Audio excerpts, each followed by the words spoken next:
Hi, I'm Mitch Gallagher. Welcome to the Sweetwater Minute. We have a special guest with us here in the studio today. This is Wade Gecky from Chandler Limited. Yes. Good to see you. Nice to meet you. Great to be here. Yeah, man, it's great to have you here. You came over from Iowa, right? Made the 8-hour drive. Nice. It was a challenge. No. Nice. Oh, we're glad to have you here. You were showing some new things, and maybe we'll have a little sneak preview of something coming up here. Let's definitely do a sneak preview. I love the story of your company.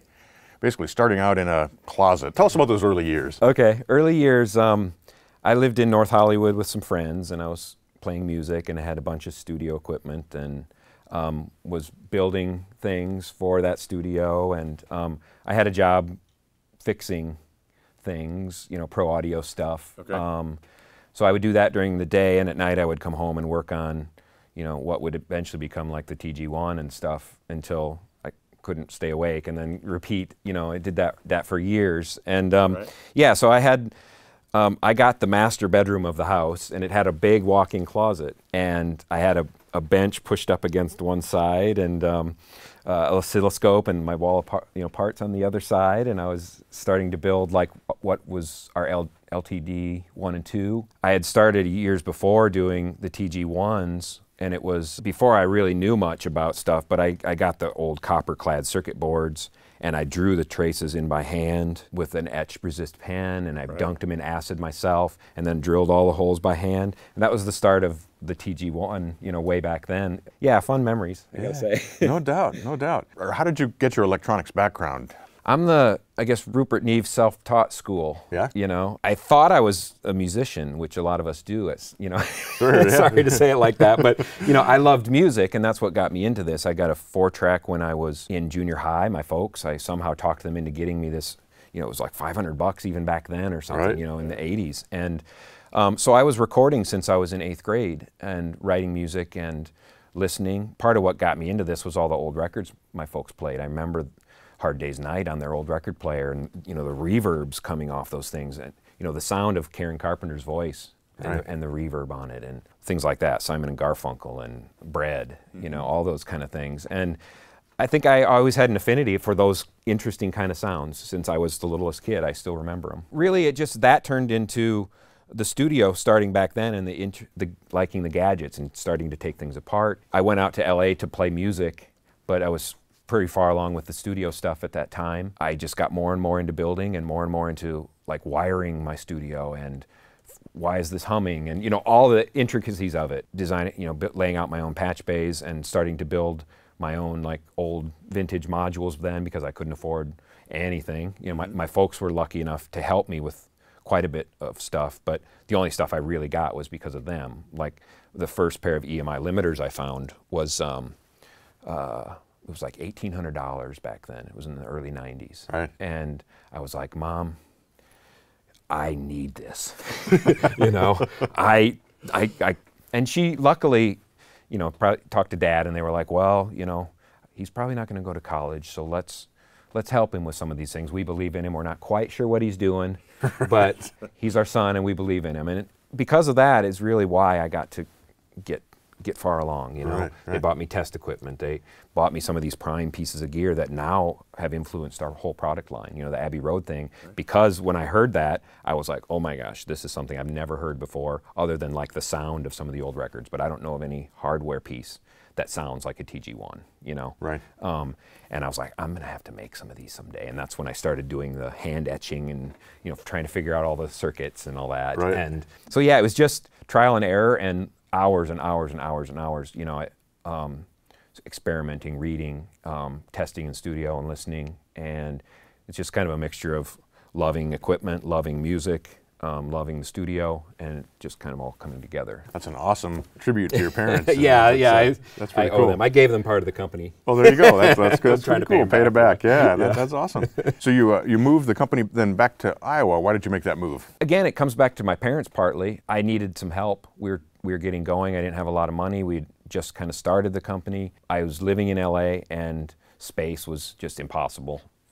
And hiring people, I didn't really have money. So again, my parents kind of were like, we'll help you get a space, we'll help you hire a person and kind of support you until you can get a few more things sold. Right. And it just started off there, kind of touch and go, you know. And it was after, say, a year or so that we had been official, we came out with the TG1. And everyone kind of started noticing that right away. And that was when you were back You had That moved the was when company- I had just moved back to Iowa. Okay. I had been selling LTD 1s and 2s kind of out of my walk-in closet and garage. Yeah, right. Like, okay, I sold 2 here, cool, we sold 2 here. And the funny thing is, when I first came out with the LTDs, I sold 8 of them to one guy, who I'm still friends with. He's a really good guy. And that gave me money, actually, to start, moving forward as a Right. company. And it was I just quit my job and was like, Mom and Dad, sorry, but I'm going to try this. If I sell 2 units a month, I'm going to make what I made at just someone else paying me to fix stuff, Right. So Right. it just worked out, So do you have any of those hand-wired, hand-built? I usually forgers? save a few things back. Yeah. So and then they still come in once in a while because they're getting to be 18, 20 years old. So Right. some of them need recapping or something at some point. And so we still see them and see my initials on the inside on a little sticker or something. I used to spend countless hours trying to make them perfect. That's really Real- fun. yeah. That's really fun to have those around and see those come back in. Yeah. So a big hallmark, of course, of the company is the connection to Abbey Road and EMI. Yep. And you mentioned that you had that first set of limiters that Yep. you came across. Yeah. But how did that develop into the relationship you now have with those guys? Well, it's a weird story, of course. I kind of started making them.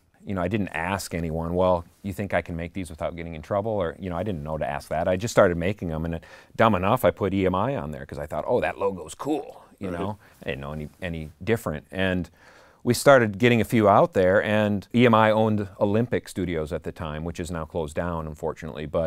And Spike Stent was working there. He had a room where he was, his room, camped out there. And he got one to try through our distributor, and he really loved it. And I think he started showing some of the guys around, and they're like, hey, EMI owns us, and so they kind of, were like a little, rightfully so, a little grouchy at first, but they were like, actually, we'd been wanting to do this and get back into the old gear for a long time, and it just kind of hasn't happened, and we think you did a really great job, actually. So we were like, let's discuss a contract, and we did. It took a while, those things do. Yeah, sure. And then we just started moving forward. It's dumb luck, stupidity. Yeah, that's awesome, though. That's awesome. Yeah. How did you start choosing the gear that you were going to recreate? The TG1 and the TG2, I had those units. I had the original limiters that Mom and Dad bought for me. Right. And then I had 2 pairs of the TG2 modules. The original title was TG12428 is their long grandiose numbers on A lot of their Right. stuff. And that's actually a module out of the mastering desk.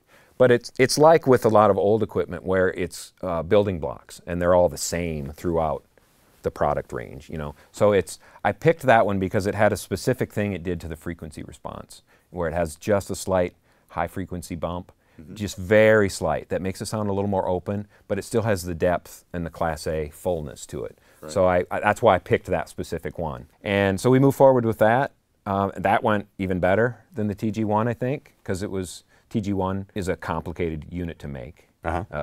Completely balanced circuit all throughout. It has to be completely matched. It takes quite a while to build. And so the TG2 is a little more affordable, and everyone wants preamps, because that's where we start, a preamp and a mic, right? Sure. So that really started ramping things up, and had to hire more people, and then more people, and we were selling everything we could make, and it kind of hasn't stopped since. But since then, I've acquired more and more and more, and then also we got access to the archives. EMI keeps, and they have a big archive in the old Hayes factory where they used to build all the gear back in the day, where they built the red desks, where they built the lathes and in-house lathes and all that. Right. They own that building still, and that's now the EMI archive. There's all sorts of vaults for records, storage and all that, and Abbey Road has a specific technical archive there. Okay. And I made a joke in a magazine once, I got to go there and it was like opening up the Ark of the Covenant. There was just boxes and boxes of documents, old gear, piles of transformers, and just crazy stuff. So really I have access to anything I want. Nice. And we discuss what we like, what the engineers like to use, because they still have a lot of the old gear there. And it just kind of evolves from listening and me listening to something they have that I haven't heard, or like I said, I've acquired a number of the old pieces Right. that I have and use at the workshop all the time. So it just it grows from there, and just a lot of talking and experimenting. For those who don't know the history of that, was EMI manufacturing this gear and selling it to the world, or was it just for Abbey Road Right, Studios? right. Or? Well, they had studios all around the world. There's a famous story to me where Paul McCartney says, after the Beatles, Wings was going to record their first album or whatever, and he's like, EMI said, well, you can record anywhere. Where do you want to go? And he's like, oh. And they have studios all over the world. They had them in Africa and, you know, France and Spain and South America, you know, all over. Wow. So Paul went and recorded that first Wings album in Africa. And I actually have some of the modules from that I got later on, because that whole thing was liquidated, and I bought a ton of, and if you see pictures of my setup at our workshop, I have racks of TG stuff. Right. I bought like 40 modules of various things and have them all racked up and refurbished and stuff, and that's what we use for comparison and development. But incredible. Yeah, so they made equipment for their studios only. You know, and they had to order them and all that kind of stuff, and they would order them from the Hayes factory, basically. So there were TG desks around the world. Still not tons of them. That and the mastering desks were produced the most. It was before, like the red desks, there weren't a bunch of those around, the tube desks. There were some portable ones that were here and there. There was a couple extras, but generally those were more limited to Abbey Road, some of that stuff. There were some RS-124s that got around, but there are certain things that Abbey Road only had, like the little RS-127s, the little presence boxes, and RS-61s, which was the pre-Red 47 tube preamp, that type of stuff. Right. As far as I know, it was only there at those studios at Abbey Road. Right. So that's a great part about this, is we're taking stuff to the public that was never available for sale. You know, in the early 60s, you couldn't call up X company and say, we want a console. Right. You could buy mics from Neumann, of course, which they did, but you couldn't get consoles. You could get some compressors and outboard gear, but generally they weren't satisfied with a lot of them, so they would modify things. That's how the RS-124 came about. They had the RS-114 before that, which is a big compressor, like this big, and you can see it in the early Beatles studio picks. And it's the very first like diode bridge compressor, but it's a tube compressor. So it's like a predecessor to the TGs in a way, and I'm lucky enough that I own that, one of the 6 that was made, and I have it at the workshop, and it's still functioning. Wow. So it's a really neat compressor. Wow. It's got 14 tubes for one channel. So it's a beast. Yeah. Yeah, it's big. So there's a lot of stuff that, you know, we haven't even worked on or people don't know about, and you know. So they have such a rich past. Yeah, so you have a long possibility, list of possibilities for. I think I have 27 products that, with them planned out, that are actually in development. Wow. You know, we'll see if they come out. You Yeah, know, sure. If my kids take over the company, I'd like them to have something to work on. You know, You gotta leave a few left, right? Yeah. So only do like 23. Yeah, I'll leave them 1 or 2. So. I'm curious, back you mentioned they were modifying gear those out, and there wasn't a lot of outboard gear in those days, and it wasn't like today where there's, you know, a lot of choices. Yeah. Was there a particular sound that the guys were going for, and what was driving that? Was it the engineers, was it the producers, or technical guys? Right. You know, Lester Smith would probably be the best person to ask that. He maintained all the lathes and the mastering rooms over the years, and he's been at EMI proper since the 60s. And when Paul's at the studios, he stops in the tech room to say hi to him, because he's known him that long, you know. Right. But he knows all that kind of stuff. I'm not the expert, but I know the engineers drove things, and I have to say I think the Beatles, what their needs drove things. You know, a lot of those old records have a specific sound where, you know, it's very tube, it's very colored, that kind of stuff. But I think they were going for hi-fi. You know, it's just that stuff was different back then. To me, like the White Album, how sonically it's a step forward from the stuff before it, in my view, and I think that's them just trying to push it. And then you look at Abbey Road Album when they switched to the TG, that has its own sonic qualities as well. I think they were going for hi-fi, even though people see it as colored. Right. Technology of the day, that's what it would. Yeah. Right. So, and so for you then, making the gear now, obviously that coloration is part of what you're going after. Yeah. Talk a little bit about that. What does that bring to a recording today?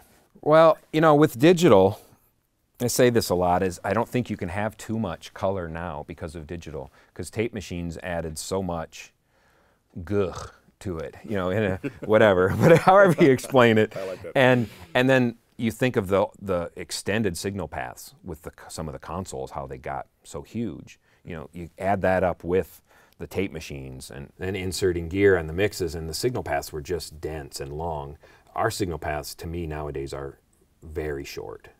So I'll get questions with people say, well, will it be too much color if I run A into B and then And I'm like, no, maybe do it twice, you know? To me, it adds a density. And I'm not panning digital because I love digital, what you can do with it.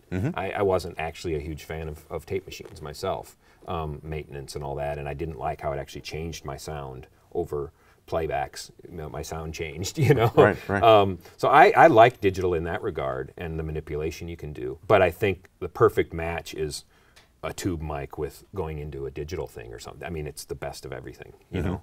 So I love seeing how that's moving forward, and people love the colored gear, the old gear, whatever you want to call it, or the gear made to a certain spec type of thing. Right. You know, I think it's a great marriage. So you've also been involved in the digital side of it. Yes. You've worked with some plug-in Yep. development and things, and tell us a little bit about that. That's super fun. Because I'm such an analog guy, you know, I had to wrap my head around it first, but you can do so much in that environment that, I mean, you'd be stupid to ignore it or pan it, you know. It's because it brings so much to the table. And there's no one in the world, including the factory, is going to have 24 channels of curve bender to put on something, you know. That would cost as much as your studio, right? So, you know, plugins are amazing for that kind of stuff. And I think like UA, we work with Softube for our emulations. Working with those two, it's amazing. And I think the job they do is so true to the originals. And it also brings visibility, and people can kind of demo our products through software, and we definitely see spikes in hardware sales when we release plugins, and that have continued. So it's a really beautiful cross-pollination kind of thing, or whatever you want to call it, and the mixture of the two is great. Do I use plugins? Yeah, heck yes. Sure. You know, we use what works, what is the best, you know. Right. I wouldn't want to be strictly digital, that said, going back to the previous conversation, because a tube mic into the right preamp into a beautiful compressor, there's no substitute. Are there places in the signal chain, in the path, where it's critical, in your opinion, to have something analog? To me, the most important thing is microphones, and that's why we started getting into them. With digital, it's becoming more and more important all the time that your microphone is correct. And like with the Red mic, part of that approach was it's an ultra high quality, ultra pure transmission because it's all packed in one mic. The preamp, the capsule are, you know, that far apart, as opposed to hundreds of feet across the studio and back to patch bays and then patching it into Pro Tools and all that. That was an approach to all that, to give you a pure transmission into the computer. I think, for me, microphones, there's a mystique to them and something that we all love about them.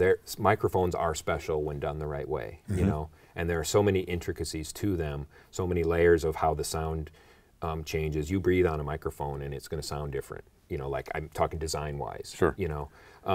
So we'd went to in-depth experimentation about how to set up the capsules, because you can apply 70 volts on a capsule, but you can do it 100 different ways, you know, all that kind of really detailed examination of how it hooked up. So that's what that is. It's like microphones to me are the most important part of the signal path, always have been, but they're even more important now that we're in digital, because you need to get what's here into there and have it sound full, alive, warm, you know. So I'm kind of a no compromise person on microphones. I don't agree with some of the stuff that's that's happening, you know. But and that's okay. Yeah, no, it's all right. That's okay. To each his own. Yeah, sure, absolutely. The products you make that interests me is the mini mixer. Sure. And tell us how people are using that, because that's a 16-channel, 16x2 mixer. Yeah. But it also has the kind of center section as well. It has a center section. It's not an overdone center section. It gets you to where you need to be. And it's a 16 2x mixer, discrete, Class A amp and transformer on every input, every stereo bus. The control room is all that. So it's meant to be a console this big that's this big. You know. And again, I think that goes to how we like to do things. I think, you know, the golden age of gear was back then. I think it's luck. It's just because that's what the topologies were, you know. And technology moves forward and things change. But for audio, that was where audio sounds the best. Class A amps, tubes, handmade stuff, you know, and that's what we try to do with everything. So the mixer is that. It's meant to be a jumbo old desk in a little body. So we have a lot of people summing through it. Tony Maserati, for for example, every mix he's done for the last quite a few years, Jay-Z, Beyonce, and all that stuff is straight through the mini mixer. Right. So basically, people are using it to get that kind of bigger console sound with a smaller, more convenient box without all the yuck in the way. Oh, yeah. So, yeah. That's awesome. That's awesome. Then you combine that with some of the other processing gear and things. Yes. You can really have a beautiful sound. Yeah. And I think you do get a density and a depth from breaking out. You know, there's a lot of debate about that. I do think it matters what you use. Some topologies are going to sound different and provide different things, and we won't get into that either, but I think it's a good thing, you know. Right. Even if you're just completely, it's all in the computer and you just recall it through there, you know, which is kind of what Tony Maserati does. Well, I have to, you mentioned microphones, and, Yeah. and so we've got something really cool. Yeah. That we're about a month out from the AES show, and this is going to be introduced at AES. Yes. Correct? Yes. And so is this a prototype that you have for us today, or is this a... This is mostly a prototype, I guess you'd call it. This is a TG mic. The Red mic was such a good thing for us and something I had loved working on. It was successful, but also in numbers, but also like clients really gravitated towards it. Everyone that heard it was like, well, I compared it to this mic, and it was an old mic, and it, you know, I like yours better. That kind of just awesome feedback. Right. And so I had a number of mic circuits that I'd been working on for a number of years. So this is kind of the continuation of that whole approach. It's our TG circuit topology or whatever Right. from the old desks, but applied in a microphone, just like we did with the Red. This one does not have the preamp in it like the Red does, because I didn't want them all to be the same. I didn't want to put a TG badge on a Red mic, essentially, you know, that kind of stuff. So it has some interesting features. Like the thing I like the most is it's the NAB IEC tape equalizer, it's called. Right. So essentially, this is a tone control for the mic, so you can reshape the mic into different aspects. It can sort of sound like different types of microphones because we tuned these. But originally what the circuit was when, say, Capitol would send tapes for mastering over to Abbey Road, right? That would be an NAB EQ curve on the machines at that point, right? Right. And then the IEC standard is the European standard. So their Abbey Roads were all set up for IEC standard. This was a passive tone control that when you switched it, you could play back an American tape on their machines and vice versa also. If you happen to, I guess if there was an American machine set up over there and they didn't want to mess with it, Right. I don't know. But what I liked about it is it's the neatest sounding little passive tone changer I've ever heard. It's deep, it's open, it's very TG, you know, it has that sound that we like to do. And I have a little mastering desk at the workshop, and I always run through stuff just to flip this on them, because it kind of does, you know, stuff to the sound, and it's really dense. So I was like, oh, that would be cool to make this special, you know. So I decided to put that in instead of making it a preamp circuit, since we kind of had done the preamp circuit, and I thought some people might want an option that wasn't a preamp, you know. Right. So this lets you shape it. We adjusted all these parameters with Abbey Road's input to be more suited towards recording music, obviously, as opposed to playing back tapes. Right. You know, Right. so these are all adjusted versions of the old ones. But like, for example, setting 5, which as I call it, it's all the way to the right. It's the IEC NAB 7.5 IPS setting, right? That's a mouthful. Right. Yeah. So like that is a pretty significant bump on lows and highs. So like what I do, for example, normally my bass path would have been maybe a FET 47, later a Red mic, into preamp, into a Pultec. And I would jam the bass up and then cut all the mids out. You know how you do that on a Pultec. Right. But I started tweaking all this, and I was like, dang, I put it on this. I just switch it right to there, and I like it better. You know, debates aside, it's like, wow, it seems fuller and it's less fussy. I get my sound instantly, and it has that passive EQ density from this circuit too. So I was like, okay, I think we're onto something. You know, conversely, I have several old 414s which sound different generations, right? I have the old silver one, which has more low end than some of my earlier ones, right? So when I switch to number 4, that's a more gentle shaping of the sound, but it gives it the depth of the early 414s and a little bit more of the brightness that they have. And then you go over to setting 2, and that's more of just a treble reshaping. And that sounds like more like the earlier 414s. So you can go in and kind of like, well, normally I use this mic for this job and this mic for this job, but you can just go, you know. Right. And it's a pretty quick learning path, honestly. You know, you start to really develop. And then you can combine that tone control with the low cut on the front and get even more selections, right? So you have 5 settings on the back, 3 low cuts, and then you can start, like I said, that number 5 has a significant low bump, right? So it's kind of a wider shelf type thing. You bring in the low cut, you get a bit of boost, just a small bump, and then you get a drop off. So you can tailor things to your needs. Right. It's really fun sitting in my small listening room, have a TG mic in front of me and various guitars or vocals, and just sitting there, okay, yeah, I can do that, tweak. And it's a very direct, versatile type of approach, and you can shape the tone to either make sounds or to maybe duplicate what you normally would need, but with the TG sound. If you like our preamps and stuff, you're getting some interesting sound of that. The system is kind of a retooling of the input section of the mic. So right after the capsule, it's kind of reshaping how that works, the signal it sees, and the frequency response a little bit. So in System A, it's more of the direct, kind of slightly mid-forward TG sound people are used to. It's fairly high in harmonic content. It's a little brighter, a little fuller. System B is kind of an alternate voicing of that. The high end is a little more tame, so if you have a bright source, that's a good way to chill it out. The harmonic content is much less, so it's a slightly more pristine setting. Right. The major part of it, and this is why I started working on it, was it allows you to handle extreme SPLs. So it reshapes the front so the mic is seeing less signal, but it also reshapes how the front end is seeing the signal as well. So it's a big change. So like combine it with the pad and go to System B, you can put it on, I've put it on situations where 414s and FETs have distorted, like an old Marshall fully up. You do the test just to see how far it can go, and those will distort before this does. So it can handle extreme amounts of pressure, so that gives it it can be handled in a lot of situations, loud drums right up on, kick drum is a great thing. You switch it to setting 5, it has that density you might expect from some of the other mic, FET 47, for example, and then you get the extreme pressure handling, and so it's quite versatile. Yeah, very cool. Yeah. Very cool. So we'll be seeing this again. You're officially announcing it at AES. And then when will we start seeing these? We're going to ship ASAP after that. Awesome. So, and I think we're looking pretty good for scheduling, so. That's great. I can't wait to check it out. I think it's going to be really fun. Congratulations on that. Thank you. Right on. So my last question for you is something I've always wondered. Yeah. Where'd the name of the company come from? Oh, yeah. Okay.